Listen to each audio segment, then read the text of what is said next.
But I know from firsthand experience, AI is a great writing partner. I do not believe that AI will ever replace the human heart. I do not believe that artificial intelligence will ever replace the human heart. I do not believe that artificial intelligence will ever replace the longing for human connection. This goes back to what we were just talking about, the need for laughter, for joy, for love, longing, despair, all the things that make us human. AI is the great tool of our lifetime. It will never be a replacement for the human heart. Welcome to Get Scene Unscripted. I'm your host, Jesse Malinowski. We are going to dive into acting insights, meet industry pros, and master the business. Don't forget to subscribe and share. We're keeping you behind the scenes and ahead of the game. Hey, what's going on, everyone? I'm Jesse Malinowski. This is Get Scene Unscripted. So happy that you're here. Thank you so much for spending some time with us. I know there is so much content out there, so it doesn't go unnoticed that you have decided to spend some time with us. So thank you for that. If you haven't subscribed, this is your sign. Make sure to do so. I'm excited about today's episode. It is going to be a really good one. We have a unique guest here in the house, longtime writer, producer, and the president and CEO of the Trillith Institute, Jeffrey Stepakoff. What's up, man? Hello, Jesse. Thank you for having me in here today. Very, very welcome. I'm so excited to have you here. And I kind of told you when we were walking in, I had been at an event that you were at Trillith, yes. And I was like, I got to try to get Jeffrey on the podcast, man. So it really is so fantastic that you're here. And I just love what you guys are doing over there. I mean, really, if you haven't been over to Trilith yet, like, you got to get over there. It is so freaking cool what you guys are doing. How do you guys continue to kind of keep building this vision that you guys have? Because it's not just the film studios, right? It's also the Institute of Education, and then there's also like the real estate and the property, and just turning it into like such a cool place to be. Well, that's a broad question, and I will start by answering it this way. How do we maintain all this? Through passion, through a vision for a new world, a new full, complete entertainment industry hub where, regardless of where you're from, you don't necessarily have to go out west anymore. So we think a lot at the Trillith Institute about building a full, complete entertainment system, a full, complete ecosystem. And we're taking advantage of what you might call a disruption right now to build up this new business. Yeah. Did you spend a lot of time in Los Angeles? Like, where did this idea, I guess, really kind of come from? Is like, oh, let's try to copy what was out in LA? Or like, yeah, what about you and you kind of being here and heading this up in a way? That sounds like the opportunity for an origin story, Jesse. Yeah. Yes, let's hear it. Let's do this. So I grew up here in Atlanta. And when I was a kid, I mean, really like a kid, 9, 10 years old, my mother used to take me to go see movies at Phipps Plaza. And probably movies that, I had no business seeing, but nevertheless, they inspired me. And I remember going home and sitting in the basement of my house in Dunwoody and just trying to write. I had this impulse to tell stories, to emulate what I was seeing. Naturally, they were terrible. But the impulse to create, and more specifically, the impulse to write, to tell stories, is something that, I mean, in all seriousness, when I think about the origin of where this vision that we're talking about came from, I really can trace it back to this impulse to write, this impulse to create. And from there, I was always interested in storytelling. I went to school at Woodward Academy in College Park and found WATV. I was the morning host, and once again, terrible. But nevertheless, I love doing it. Some very important credits that I assure you do not appear on my IMDb page might include playing the stage manager in our town and those kinds of credits. But really doing that kind of work as a young person, I can see now inspired me to the professional career that I have. And more to the point, as we talk about training the next generation, I think a lot about where I was at that point. And just to continue down this narrative, I went to Chapel Hill, UNC, North Carolina. studied journalism and theater. I worked in advertising for 2 seconds with Ogilvy and Mather. And then I really upset my parents by not pursuing an MBA, which the advertising agency was going to pay for, but rather, and I think the conversation went like this: Dad, I'm going to go to Carnegie Mellon and get an MFA in playwriting, as opposed to an MBA from I won't name the school. I will spare you the response in this dialogue because I'm not sure what your podcast rating is, but I assure you, I'll put forward the adjective apoplectic to characterize my father's response. But indeed, I went to the conservatory and studied playwriting. My first professional mentor was a man named John Wells, who was an alumnus of Carnegie Mellon. And he encouraged me to go west, to go to Hollywood. I was 23 years old, and it was a really, really super exciting time to think about writing. Again, I was studying playwriting, and I suppose my plan was to go to New York and be a playwright. But John was telling me about this new world, this renaissance that was taking place in Hollywood at the time. This was 1987, 1988. This brand new television network had just been born in 1987 called Fox. And they had this super cool interstitial on called The Simpsons, and they had Married with Children. February of 1988, right after the Super Bowl, ABC had this television show on called The Wonder Years.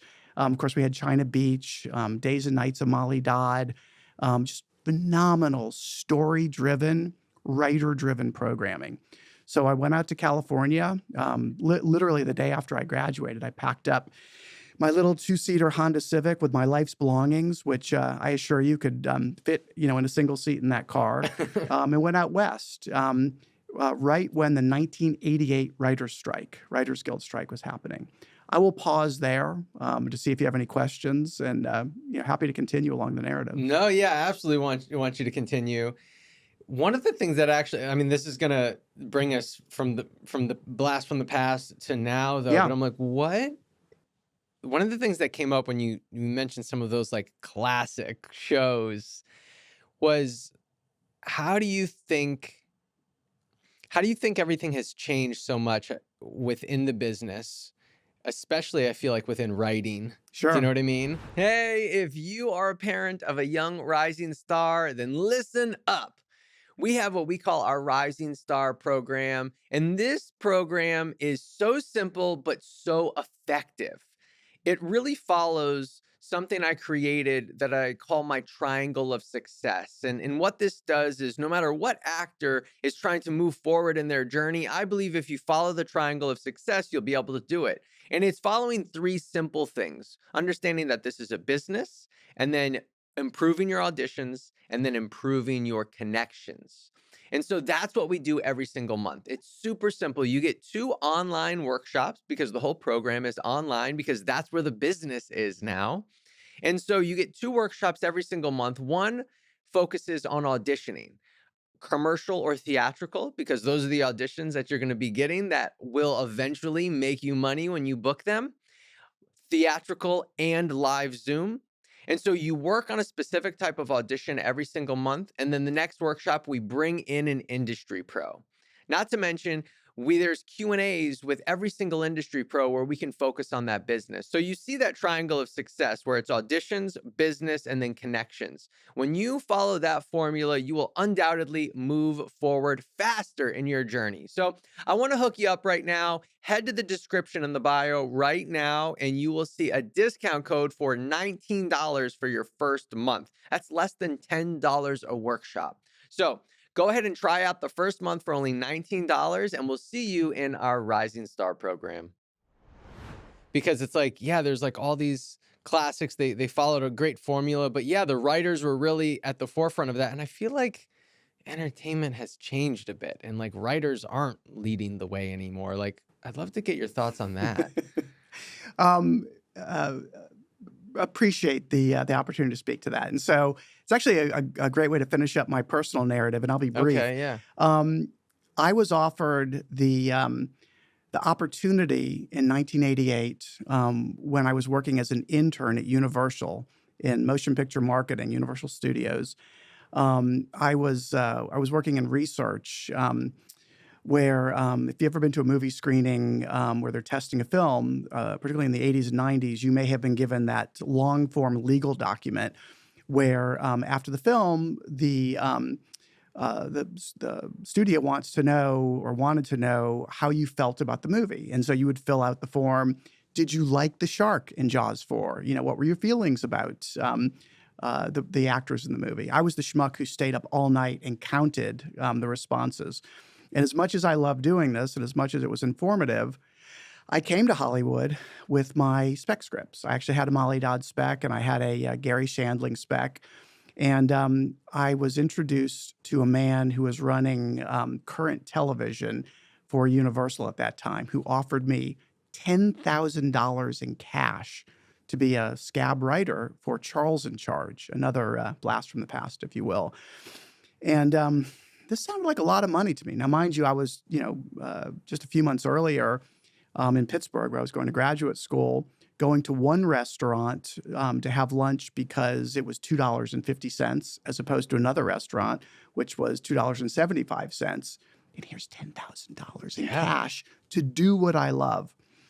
I called my dad, asked for advice, the man I characterized as being apoplectic. And he said, you know what?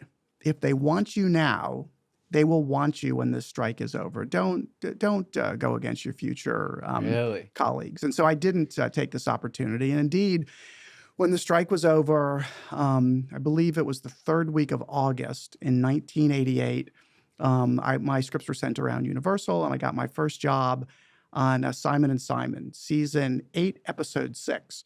And then just very briefly, I spent about 20 years in Los Angeles writing and producing television. So I worked on shows like Simon & Simon, Beauty and the Beast, the original Wonder Years, Major Dad I worked on at Universal.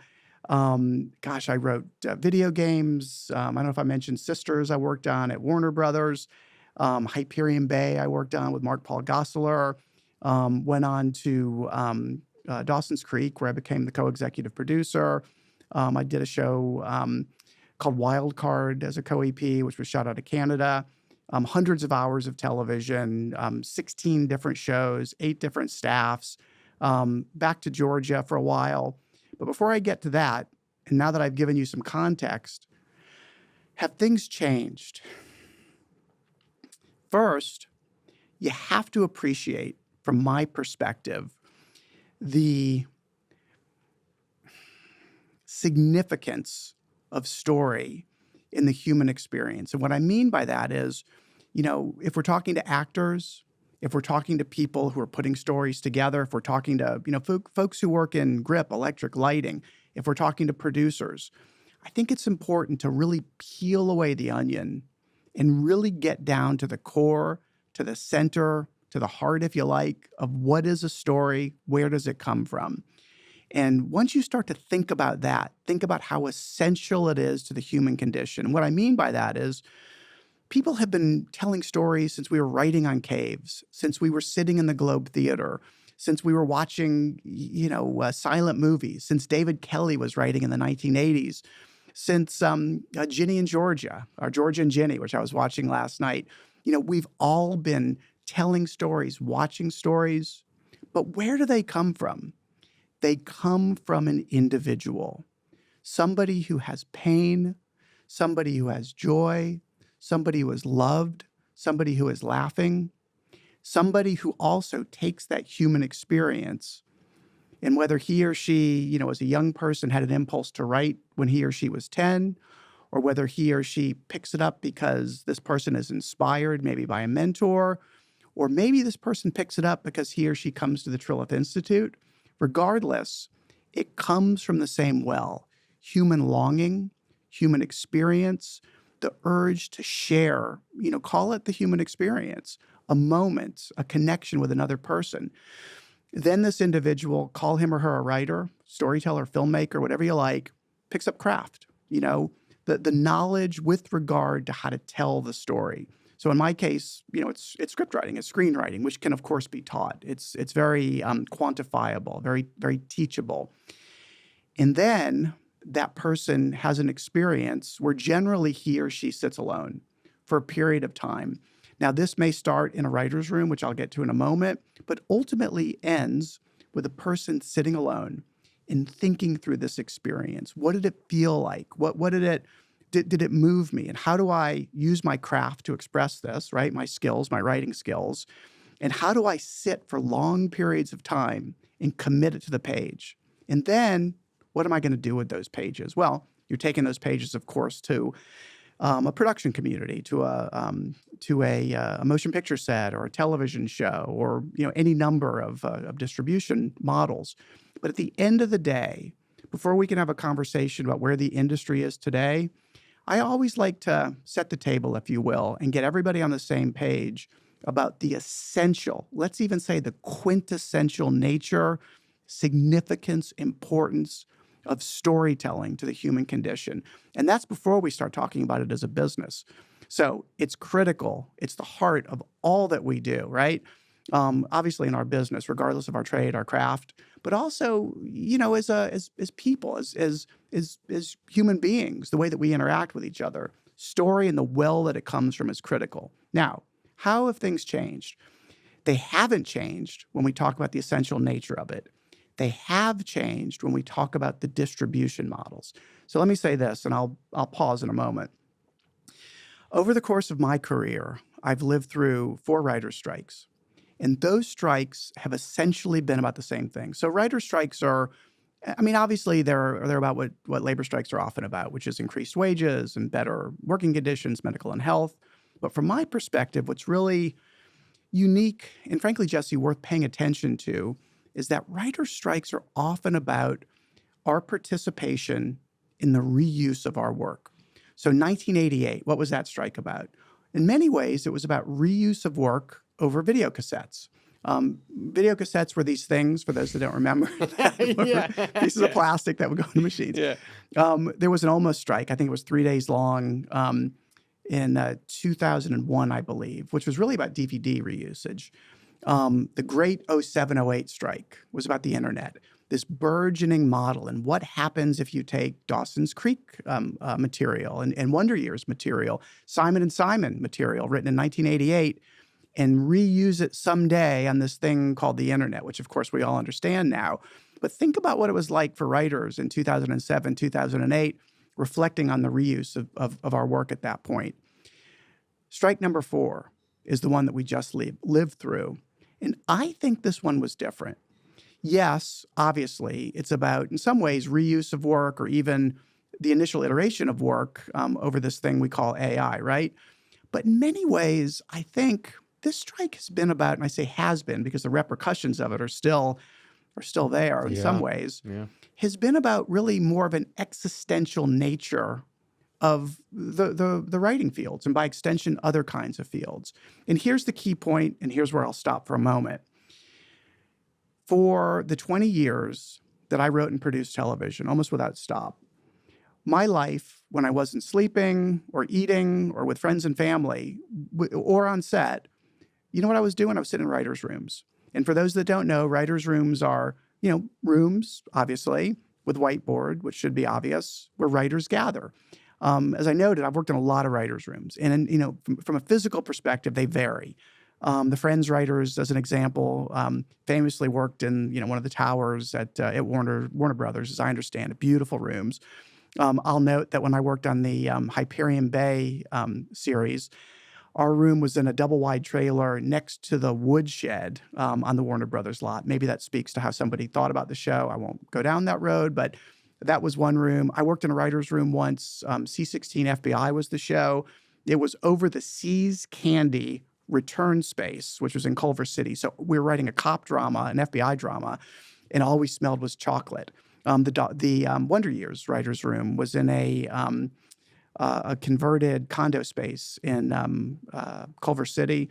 So lots of different spaces. But what's notable about writers' rooms is this is where, obviously, writers gather to break story. And we say break story because it's not for the faint of heart. You don't dream up story or whisper story. You don't, gently go down the road where story just sort of evolves. You break story. You crack story like an egg.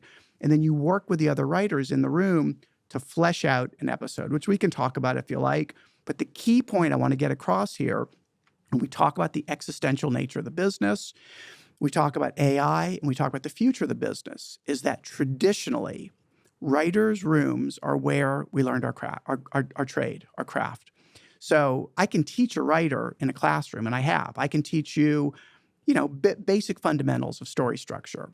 But for me to teach you how to be a writer-producer, how to break story, how to go to set to work with actors, how to work in post-production, how to pitch, how to think about the beautiful collaborative nature that is storytelling, and the individual nature of going off by yourself to do the work, that's what we learned in writers' rooms. I had writers when I first started take me under wings and teach me, whether it was marching around the back lot of a studio somewhere and getting wisdom, or whether it was sitting in post-production, or whether it was just learning how to work on a whiteboard.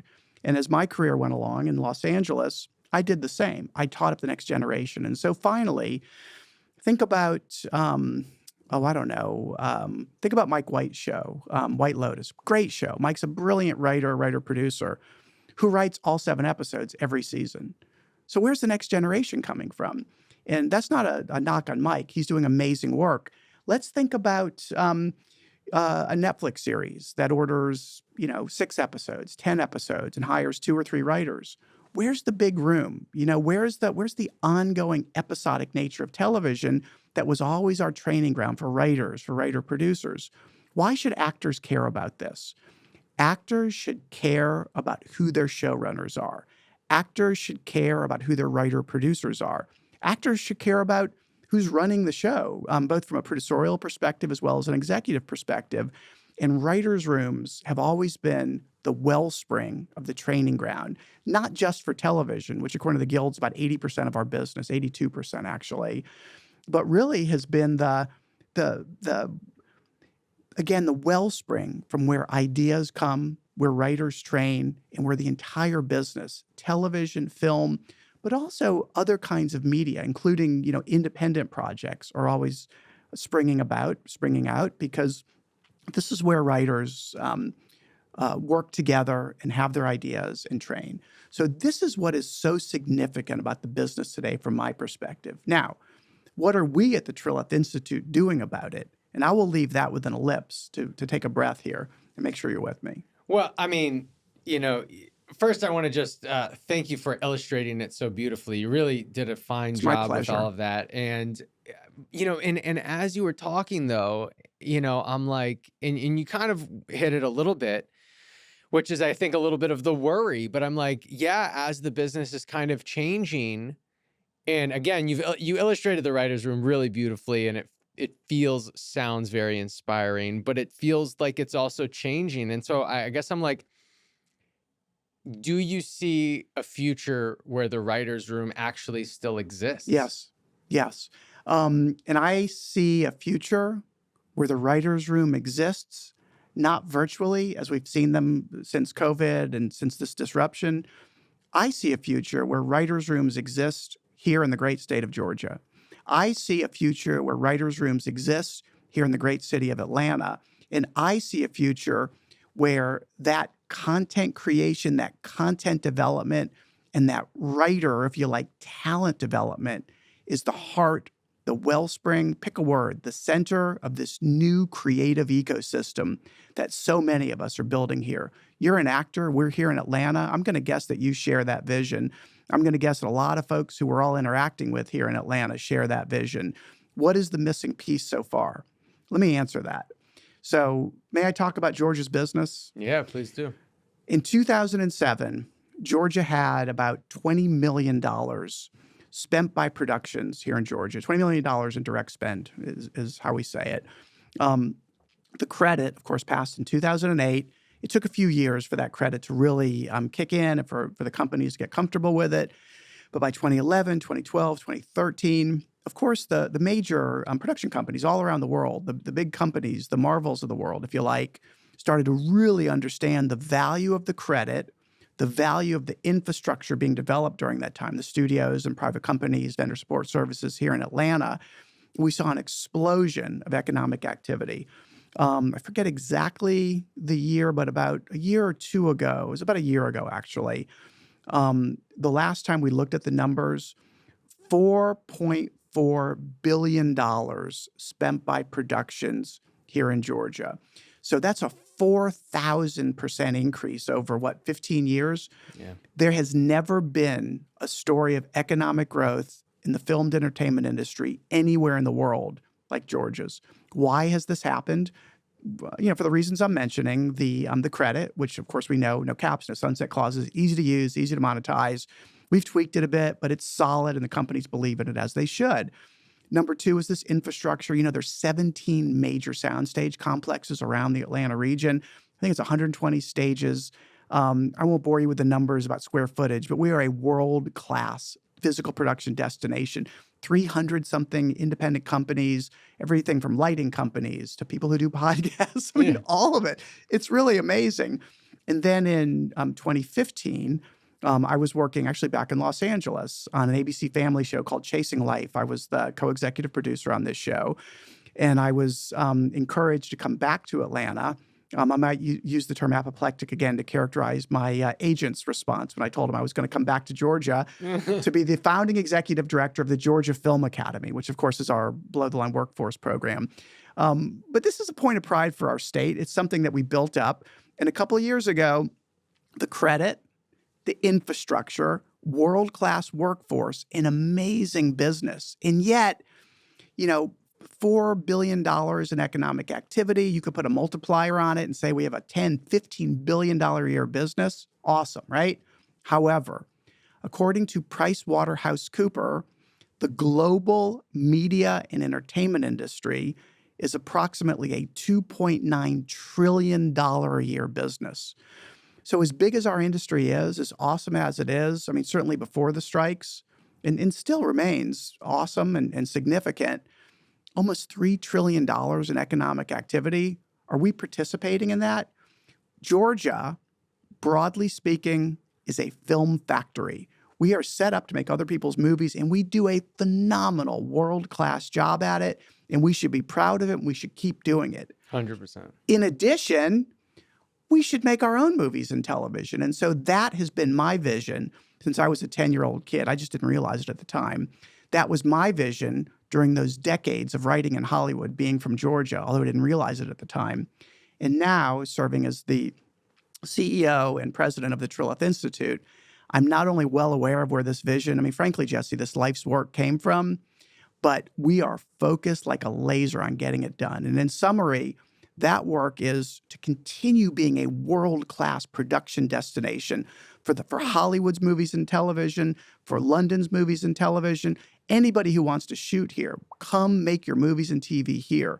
In addition, we want to make our own work here. No longer do we feel that if you're from Georgia, if you're from Valdosta, if you're from Alabama, if you're from anywhere in the region, should you have to go bang on the gates of the big agencies on the West Coast? Let's make our own work here. Let's do our own training, which we're all doing. There's lots of great schools here, but let's also keep our talent here. So, and I can tell you what we're doing at the Trillith Institute, but in short, the goal is to make sure that we have our own writers' rooms here. Yes, we will need to import them initially because we don't have a significant amount of showrunners here to run these shows. But once we start to import them, let's take our own Georgia talent and put that talent in the room. And let's start giving writers from Georgia scripts. And let's build our own homegrown ecosystem. Let's build up a world where we are creating the next generation, yes, of filmmakers and producers and actors and storytellers, but also more specifically of those who create the economic activity through intellectual property creation. I'm talking about writers.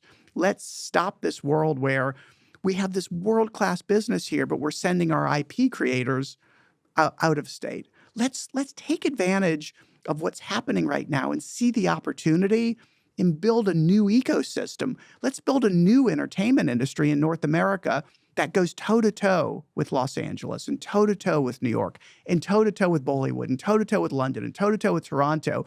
Let's stop being Hollywood. Let's stand up on our own and be Georgia. We've done the heavy lifting. We've made the major investment in the infrastructure. We have the workforce. Let's keep our storytellers here. Let's build up the next 21st century of what a global entertainment industry looks like. That is what we're doing at the Trillith Institute. It's no longer a PowerPoint presentation. It's not a talking point. It's not a dream any longer. It's now something that we're actually acting on and rolling out. And come join us. Yeah, well, first, put an amen in the comments right now, right? I mean, I love everything you just said. I want to ask though, like, I think that sounds incredible, and I think that also my friends in my community also have all been saying that it's like, man, that's the one thing that's like they all come here and then they all leave, right? Yeah. We need to be like start it from the ground up, right? But what is the biggest factor do you believe in? And you can talk specifically on what Trilith is doing to spearhead this. Is it the showrunners aren't here? Like what's the missing piece? Because we aren't quite there yet. And I'm with you. Like, yes, this is an incredible vision and there's really no reason we shouldn't have all this here. I agree. But like, what is the actual missing piece? Like what needs to happen? Writers. And let me be more specific. And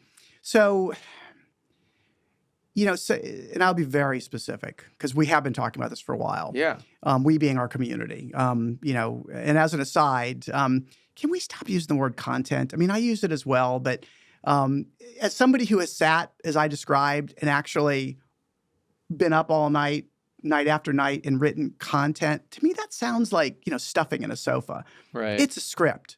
And if you're listening to what I'm saying, it's the way that I have been in pain. It's the way that I love. It's the things that I think are funny. And maybe it's the things that my colleagues who I'm writing with and for in the writer's room think are funny. It's human experience. Let's stop calling it content creation. I mean, I do it. We all do it. And my point, Jesse, is that, I mean, how many like, I don't know, presentations and events that we've been to, we're all talking about the content creation, getting the content. Let's talk specifically about how we do this.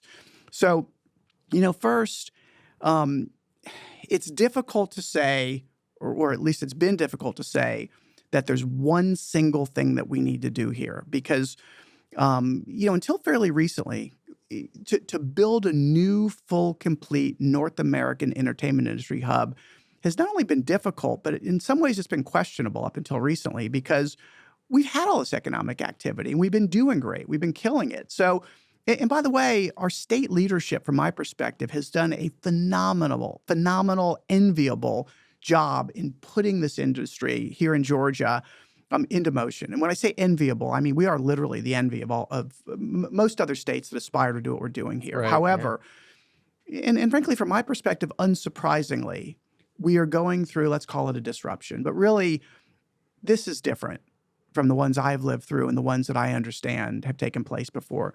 This is a creation of a new entertainment industry. So what can we do here in Georgia to specifically address what you're talking about? And this is precisely what the Trillith Institute does. This is how we talk about our work, and this is how we roll it out. So let me talk about what we do at the TI, and then if I'm not being specific enough, I will make sure that I am. The mission, and let me even take a half a step back. Trilith is a place and an idea and different elements. At Trilith, we set the stage and enrich the lives of the storytellers who inspire the world. And Trilith has a variety of different elements to it. There's a studio called Trillith Studios. There's a town, the town at Trilith, where people live, of course. There's a foundation which is committed to the wellness and well-being of those who live in the community and beyond. There's U.S. Soccer, which is down there now. There's Trilith, the headquarters. There's Trilith Live, which is a world-class performing arts facility. If you built Lincoln Center today, if you built the Woodruff today, think Trilith Live. And then there's the Trillith Institute. So it'd be simple to, and I often explain what we do is by saying we're the workforce and education arm of Trilith. But we are so much more than that. we are committed to this dream, this vision that we're talking about here today. We're committed to not only providing education and workforce training, generally in the above the line content creation, intellectual property creation space, some about filmmakers, writers, actors, et cetera, but we are committed to the really interesting and critical part of that, which is the stickiness. So what I mean is, it's one thing to train writers and actors and filmmakers. We're not the only entity doing that here in Georgia. While I think we're doing it exceptionally well in a professional fashion, shocker, so does Kennesaw State University and Georgia State University, many of our wonderful world-class HBCUs, not to mention SCAD. What are we doing that's so different?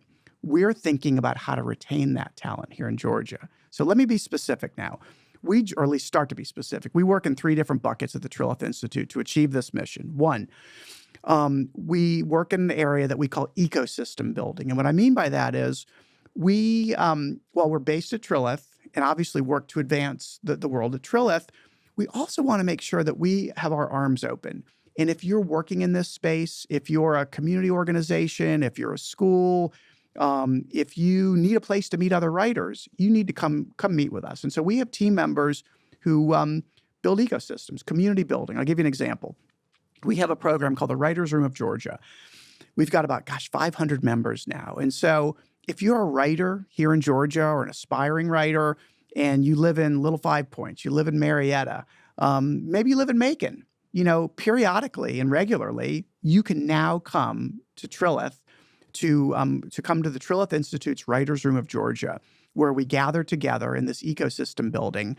And by the way, you get to learn about all the other things that we're doing. So that second bucket that you're going to learn about, and that's just one of our programs, of course, is our education bucket. And boy, are we working in all these different areas. So I think of it as a pipeline, Jesse, where we have, right now, actually, summer camps for high school students. We've got 300 plus high school students in these summer camps.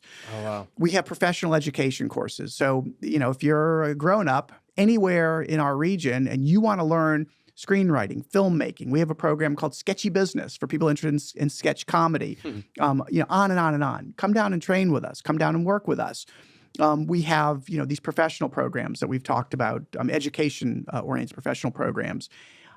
We have a baccalaureate program. We just had 10 students from Clemson come live with us in residence for 2 weeks, a Maymester, get college credit, and learn professional filmmaking on the lot at Trilith. Where else are you going to get an experience like that? So a full, complete pipeline that we're building out. We have classes for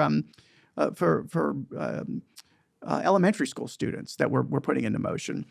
So again, not the only organization here in our state that does community building, professional programs, and education, but we also have programs in place in this third bucket, the professional area, where we're working with our community, companies and such, to put initiatives, and really I'm talking about funding, in place to make sure that once we have that talent, and once that talent is trained, and to come back to what I was saying earlier, once we have people who are really, really passionate about doing this work, and those people get the world-class craft training that I've been talking about, now we have programs in place to retain that talent in Georgia and produce their work. So specifically, we have a grant program called the Emerging Creative and Residency Program, where every year we offer a $100,000 grant to an individual who comes up through these programs or we find in our community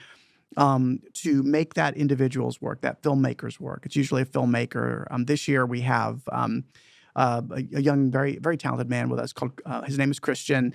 And he's got I think, a phenomenal and hysterical television pilot that he's written. So we're going to produce it. We're going to produce that pilot. What can we do with $100,000? Only so much. But we have our program last year with a young filmmaker named Ebony Blanding. We had over $1 million in-kind services from our vendors, others in the business who supported this project. So you're going to look at this and see, really a Telluride or a TIFF or a Sundance-ready project to build up a Georgia-based filmmaker and keep her here in Georgia. Same with Christian, same with the other filmmakers. Notably, we recently announced the launch of A Story Entertainment, which is a first-of-its-kind 501c3 impact fund, We aspire to raise $100 million from corporations, companies, institutions who have a stake here in our state. You can imagine who they are and want to get in the boat with us. We in the film industry, as you can imagine, Jesse, are not the only organizations, companies, corporations that have a stake in a creative class here and creative workers. Yeah, the Cokes, the Home Depots, Chick-fil-A's. You're with me. And so we have an impact fund where we are putting funding in place. Again, it's a 501c3 to produce the work of the Ebony Blandings in a bigger scale, the Christians in a bigger scale, and many of the other students and professionals and Atlantans, maybe actors, who are coming up through this pipeline. So to summarize, it's a big idea. I'm not the first person to be talking about this. A full, complete ecosystem. So how do you do it? We think these 3 different initiatives are the way to do it. Ecosystem building, professional world-class education and workforce training, and funding initiatives in place to make the work of the talent and keep that talent here. So what do you think is going to happen once we start to make a television show here? And it's really awesome. And yes, we're going to have to bring in a showrunner or 2 from Los Angeles, almost certainly. It's not to say we don't have a few here, but we're probably going to have to import a few. And by the way, I don't just want a single television room. I want half a dozen in the next few years, et cetera, more and more. But once we start to bring in that talent and staff that talent, probably to staff those rooms, probably with folks from California as well, maybe locally, we will start to backfill and supplement the rooms with talent that we're training, talent from the community, and we start to build this ecosystem. You've heard all of this conversation about post-production here and post-production credits. I'm not going to wade into that here. What I will say is, on virtually every different television show I worked on, post-production was down the hall from the showrunner. What does that tell us? If you want post-production, get your showrunner. If you want a showrunner, get television. That's what you want to do. Oh, and by the way, we need the big agencies here to represent talent because we're talking about importing talent, of course. We've got some great representation here now. We've got UTA. Steve Cohen has set up shop here. He's terrific. Jermaine Johnson has set up shop here, who's also terrific from 3 Arts. But if we want to get these big agencies here that really come in full force and have them really start to set up shop, guess what will bring them here? Minting new intellectual property and intellectual property creators, minting new writers. We don't have to offer incentives to get the big companies here. We just have to create what they want and stop sending that talent out west. And finally, there's plenty of capital that gets invested here in Georgia, but it's going into, the traditional investment models, which in Georgia has been real estate and banking has its own infrastructure. I mean, even technology gets some investment. For the most part, motion picture and television investment has been muted at best. And the reason for that is we really have not stepped up and become a full, complete ecosystem yet. So from my perspective, this plan that we have and that we are actually rolling out and have been rolling out for about 2 years now at the Trillith Institute is the way to build this full, complete ecosystem here. Ecosystem building, education on a professional level, and initiatives, funding in place to make sure that we can actually produce and, if you like, retain the work of the talent that we're training. One last thought. It seems insane to me that we've made this incredible investment here, both in the public and private sector through the film tax credits, as well as the Georgia Film Academy. That's a public sector investment. In the private sector, I mean, all of the private capital that's gone into building up these studios and the companies, and yet we're investing in the training of writers, the creation of screenplays and television scripts, only to send that talent out of state. What's wrong with this picture? Can you imagine if Georgia Tech was training up, technology creators and everyone was cool with allowing that talent to leave the state, or Emory was training up next generation medical creators with next generation medical devices, and it's okay for those folks to leave the state. We've made the investment. We've done the heavy lifting. It's crystal clear to me, and I'm going to guess that most anybody who works in our field, certainly as a working actor, is going to understand similarly what the missing pieces are. Let's do this. And so finally, This requires a community. And here's my last thought. When people ask me about what we did so well in Georgia and what was the secret sauce of the Film Academy, what was the secret sauce of Georgia, how did you all have, 4,000%, growth over such a short period of time? Yes, it's all these different elements, of course. But the real story of success in our great state is a story of partnership. That's how we roll. When push comes to shove, the story of the Georgia Film Academy, which, by the way, when I started it my colleagues and I started it in 2016 with 194 students. And when I left about 7 years later with about 16,000 students who've been through the program, over 2,000 in union cover craft internships. That is not work that I did or just a few of my colleagues did. That's work that we all did here. Think about it. The unions, the universities, the technical colleges, the production community, et cetera, et cetera. And so one of the joys of my life, Jesse, was going all over our state to speak to people in all kinds of demographics about the film industry and this workforce program. That spirit of partnership is how we roll in Atlanta, and I propose all through Georgia. And it is that spirit of partnership that will fuel our state and our community into being this new, full, complete, call it a business that stands on its own, as I've been referencing. Jeffrey, I mean, I love so much that you guys are not just talking the talk, you're walking the walk. We are walking the walk. You really are. I mean, because I would say like one of the biggest key factors that I'm most impressed with is understanding that we need to figure out a way to produce these projects as well, right? So I think that is so key and just extremely remarkable. I'd love one more question before we get to our spotlight sign off, which is 5 questions 10 strong. But I'd love to get, I want to get your thoughts on this because you're so well spoken, especially when it comes to writers, obviously. I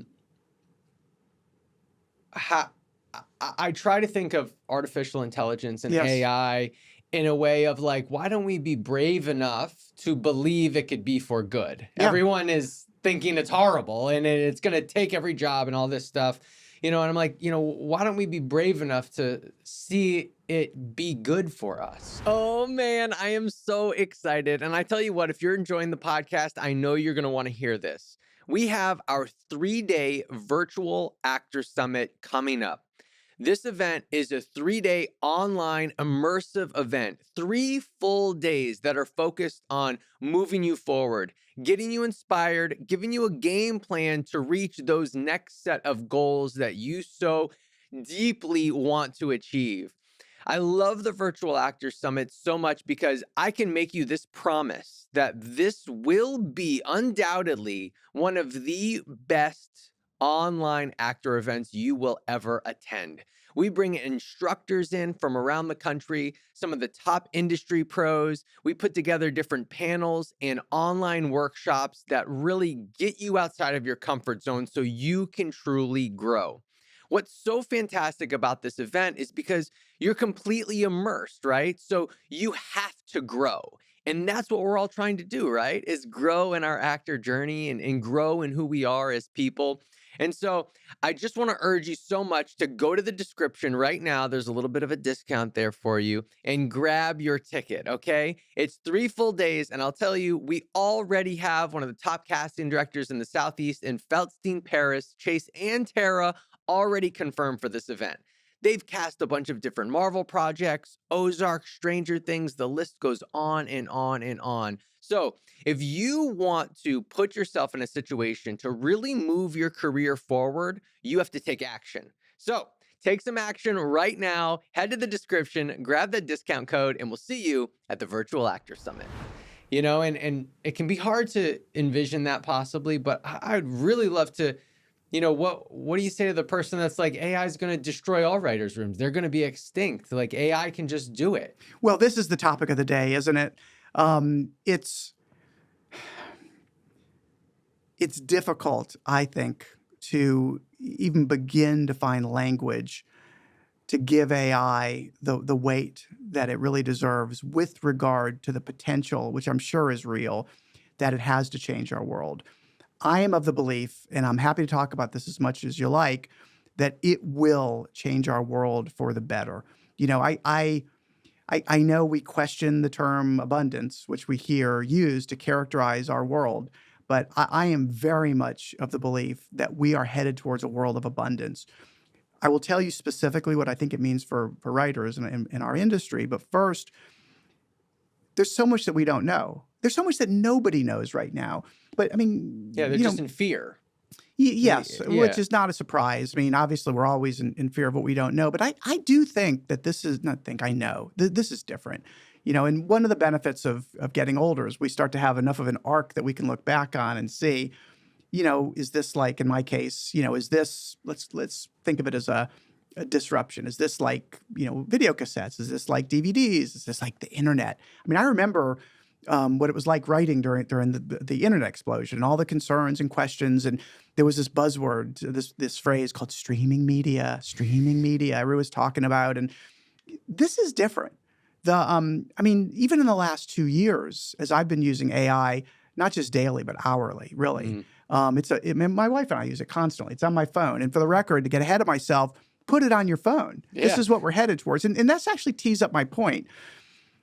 You're either going to be part of the group of us, and I hope I put myself in that category, that will be part of the determinants of where AI is headed, or you will be left behind, period, full stop. And so I see AI as the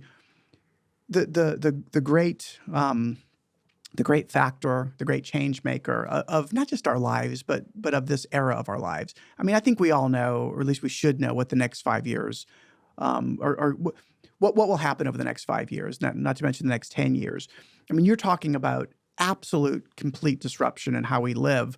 Everywhere. Everywhere. Yep. And of course, entire job categories will be created and will disappear. And there's conversations that we should all be having about what this means for potential abundance, which we will have, and those who are participating in that abundance and those who are not. That's a podcast for another time.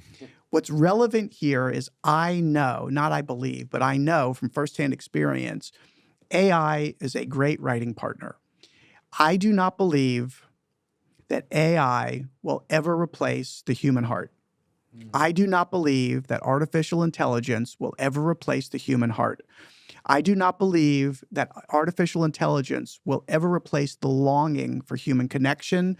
This goes back to what we were just talking about, the need for laughter, for joy, for love, longing, despair, all the things that make us human.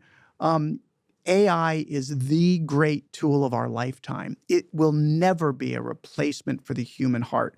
And I can speak to that with experience as someone who's currently using it as a writing tool.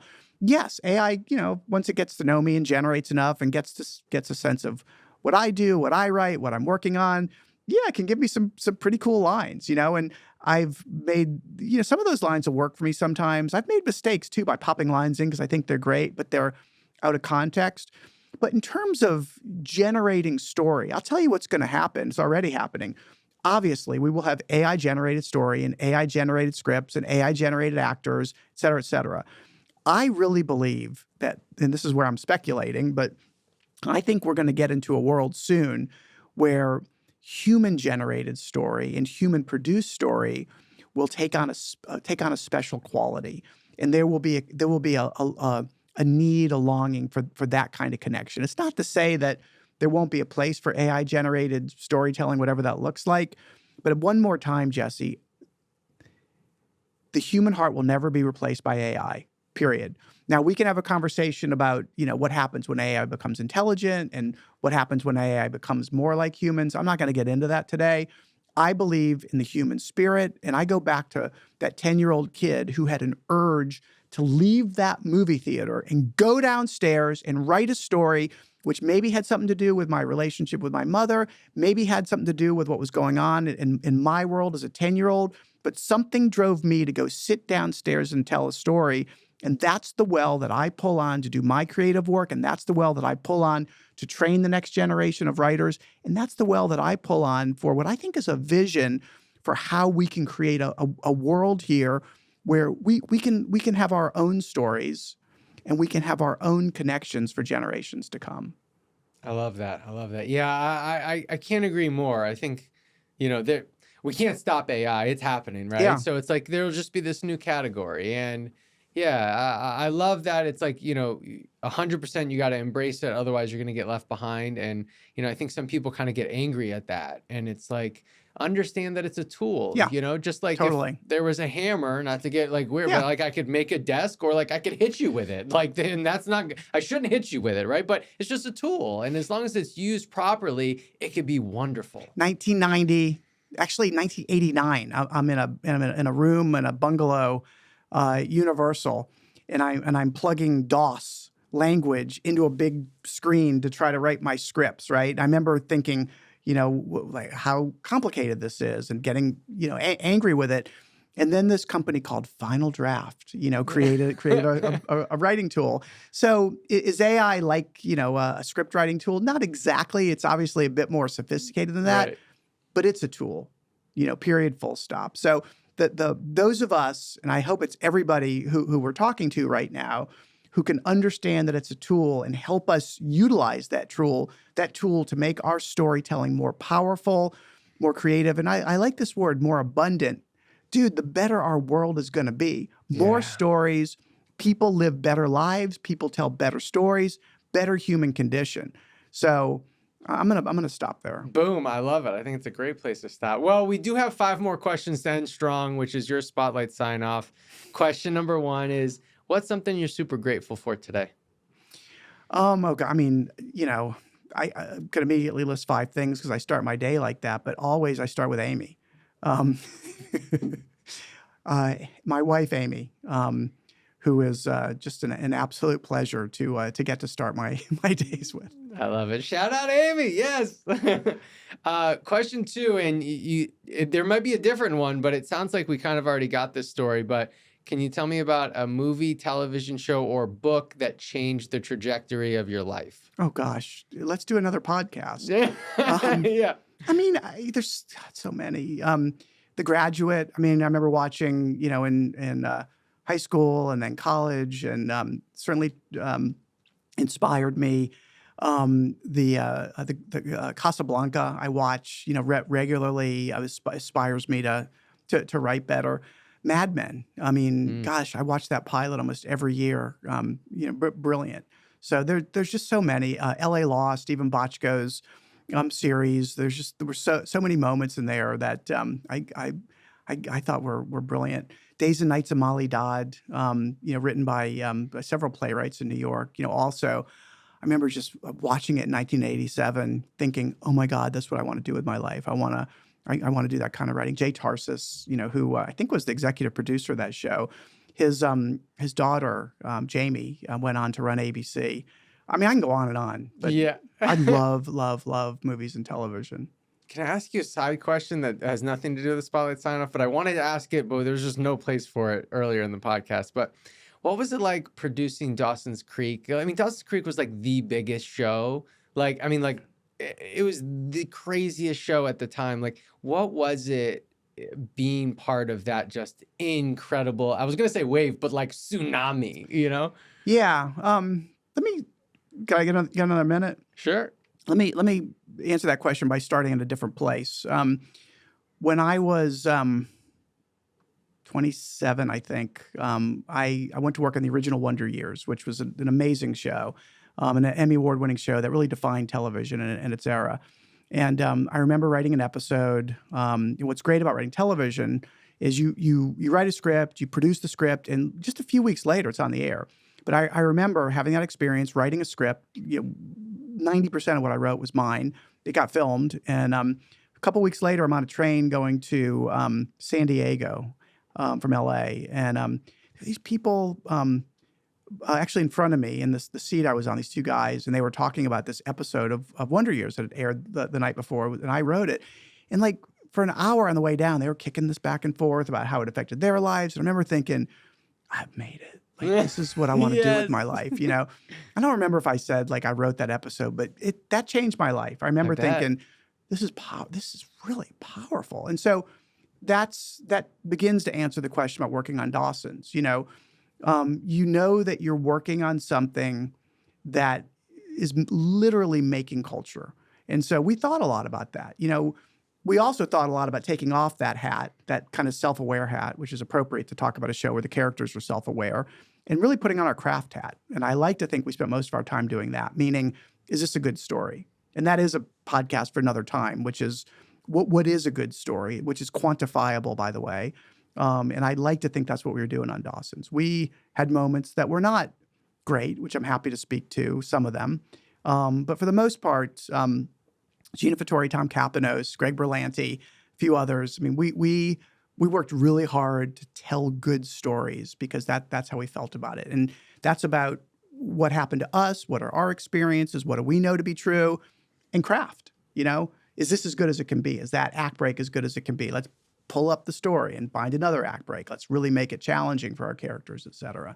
So it's a roundabout way of answering your question, but we knew we were making culture, and it was cool and a privilege and a responsibility. Yeah. And I love that you said a responsibility and that like you took that on. You took it seriously. Yeah, that's awesome. All right. Well, that was like 2B. All right. Question 3 is what's something in your daily routine that you really cherish? Anything in my daily routine? Yeah. I do have a daily routine, partly because of the age that I am, and I find comfort in that routine. Again, I mean, I go to my wife, who I hug every single morning when I come downstairs.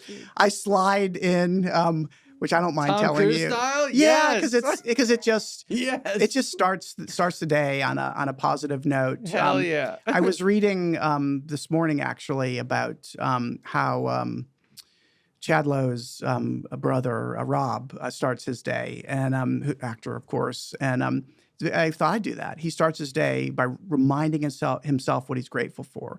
He talks about how he hasn't had a drink in 33 years, and a list of things he's grateful for. I do the same thing. I really work on my mindset. I think about what I'm grateful for. I stretch. I won't bore you with all the details, but one thing that is probably unique to me, I don't know if Rob's doing it, is I'll slide in the morning and I think it's hysterical and stupid. And what's fun is when we have guests over and they're like, but that's my thing. Yeah. So, it also kind of goes under the heading of not taking yourself too seriously, I think. I'm telling you right now, I'm going to start sliding into the kitchen more often, guaranteed. I love it. Question 4, what's something you're currently trying to improve in your life now? Being on time. I have a terrible, there's a bunch of things, obviously, and at my colleagues and I at the Trillith Institute really, really work hard to be better. I have 5 kids between us, and I talk to them a lot about the mistakes I make and how I'm always trying to be better. My business partner, Josh, and I almost daily will acknowledge what we did wrong and can we be better. We're in each other's grills if one of us doesn't acknowledge that something's wrong. So we really work hard at being better. But what I'm really working at, Jesse, is just being on time. And it's partly because I don't want to be rude, but also because this goes back to your last question, I think. I work really hard to be well. And I'm sick of having, cortisol rushing through my veins if I'm, trying to get from Buckhead to Trilith, and I've got exactly the precise amount of time. But if I'm worried I'm going to come across, an accident or something. So I don't know why it's not easy for me, but that's what I'm working on regularly. That's a really good point that you brought up. My wife's downstairs. She's always on time, so she might have a couple tips for you. But I love that you brought up the health version of that, because I think that's something that nobody's really going to think of. It's when I'm late, there's some amount of stress that goes through my body, and that's not good for me. And so I love that you're thinking about it in that sense. I mean, if you're following, I think you are. I'm at a stage of life where I work really, really hard to be well. And that means, putting things into context, trying to be calm, trying to be focused on the things that are important. I have a faith in the world around me. I love it very much, the people around me. I really try to take time and connect. I try really, really hard, obviously, to eat well, to not have plastics, that stuff. But if there's a single thing that I really focus on the most lately, it's trying not to be stressed. And the good news is, especially as you get to be a bit older, you start to realize there's really very little worth getting, totally anxious about. And this is another conversation about careers and the things we worry about and the things that we would do differently if, we could go back and touch on those moments. And so while we can't, what we can do is take a deep breath, be present, be grateful, be aware of the people around us, be present. I'm going to say it again. And to that end, try to leave 10 minutes early here in Atlanta. Yeah. Very powerful. I love it. Last question, Jeffrey. It could be something we already went over or something that we've missed. But if you wanted the listeners to get one thing for sure, what would it be? Enjoy your life. I mean, really. Enjoy your life. It seems, easy and obvious, and, it just doesn't seem like, the wisest, point that a person could make. But I think it's what's more important. And then you start to peel that back. And how do you do that? What brings you gratitude? My friend Dan Cathy talks a lot about the 3 M's. Who is your master? Whatever that means to you. Who is your mate? I told you who mine is. And what's your mission? Which is actually a nice way to wrap up this conversation, because this conversation has been about what is my mission, what makes me happy, which is why I'm doing this, Jesse.